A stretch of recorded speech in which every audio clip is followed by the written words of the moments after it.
But today, something feels off. Maybe it's the way Anna Bennett keeps glancing at her, or the way Elizabeth Bennet, Anna's mother, whispers to her friends with a smirk. Whatever it is, Mary feels it in her gut. Trouble's coming. And then it hits. That crystal vase, it shifts just a fraction. Nobody would have noticed if Anna hadn't been looking for a reason to lash out, and lash out she does.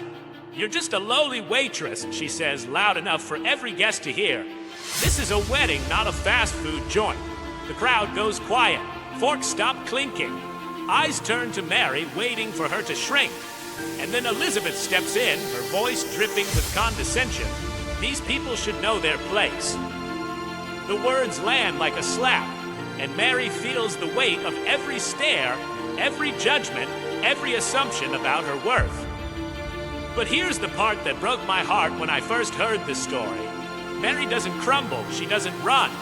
She stands there, her hands steady, and says, "I'm sorry for the vase. I'll fix it, but I won't kneel." And in that moment, something shifts in the room. It's not just about a vase anymore, it's about dignity, about power, about who gets to decide someone's worth. And then John Matthews, the groom, steps forward. He's a tall man, biracial, raised by a black father who taught him to see the world differently. And when he hears Anna's words, when he hears Elizabeth's cruelty, he doesn't stay silent. He says, "This wedding is over."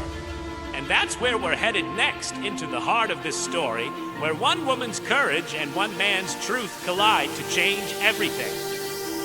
Now, I know you're feeling that moment, the way Mary's words landed, the way John's decision shook the room. If you're already thinking about what this means, drop a comment below. What do you think it took for Mary to stand there and say, "I whoa"? And what did it mean for John to walk away?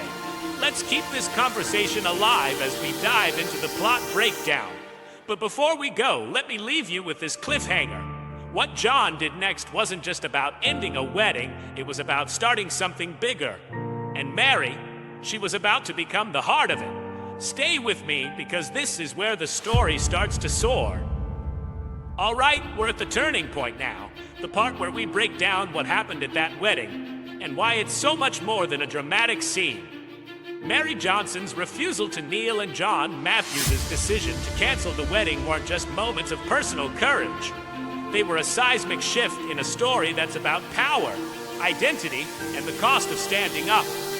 Let's dive into the plot, scene by scene, and uncover the hidden meanings